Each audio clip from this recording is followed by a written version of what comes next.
নির্বাহী বিভাগের ক্ষমতা ও কার্যাবলী। রাষ্ট্রপতির পদমর্যাদা।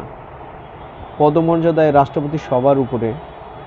সংবিধান অনুযায়ী তিনি রাষ্ট্রের প্রধান। সবার ঊর্ধ্বে তিনি স্থান লাভ করে থাকেন। সংবিধান ও আইন অনুযায়ী তাকে প্রদত্ত সকল দায়িত্ব ক্ষমতা প্রয়োগ করেন। সংসদ প্রণীত আইন রাষ্ট্রপতি অনুমোদন করেন। রাষ্ট্রপতির ক্ষমতা ও কার্যাবলী। সংসদীয় ব্যবস্থায় রাষ্ট্রপতি নিয়মতান্ত্রিক প্রধান। প্রজাতন্ত্রের সকল কাজ তার নামে পরিচালিত হয়। তার হাতে কোনো নির্বাহী ক্ষমতা নেই।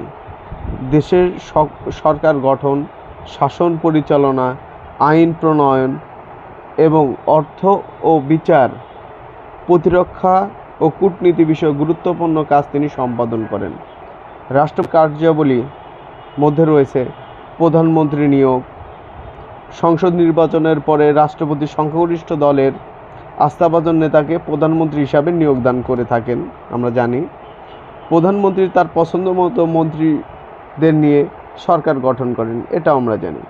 প্রধানমন্ত্রী নিয়োগের ক্ষেত্রে রাষ্ট্রপতি কারো পরামর্শ গ্রহণ করেন না। রাষ্ট্রপতি প্রধানমন্ত্রীর পরামর্শক্রমে মন্ত্রী, প্রতিমন্ত্রী, উপমন্ত্রী নিয়োগ তাদের দপ্তর বন্টন করেন। এছাড়া অ্যাটর্নি জেনারেল, প্রধান নির্বাচন কমিশনার, মহাহিসাব নিরীক্ষক ও নিয়ন্ত্রক, পাবলিক সার্ভিস কমিশনের চেয়ারম্যান ও সদস্যবৃন্দ, সুপ্রিম কোর্টের প্রধান বিচারপতি, অন্যান্য বিচারকবৃন্দ, রাষ্ট্রদূত ও হাই কমিশন নিয়োগদান করেন। সংসদ বিষয়ক ক্ষমতা। রাষ্ট্রপতি সংসদ আহ্বান করেন। নতুন সংসদের প্রথম অধিবেশনে, নতুন বছরের অধিবেশনের সূচনায় রাষ্ট্রপতি সংসদে ভাষণ দান করেন। এছাড়া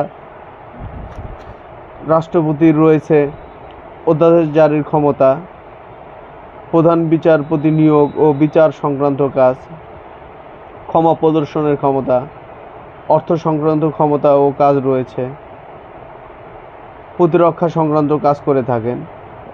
রাষ্ট্রপতি জরুরি অবস্থায় সংবিধানের 141 ক অনুযায়ী রাষ্ট্রপতি জরুরি অবস্থা জারি করতে পারেন।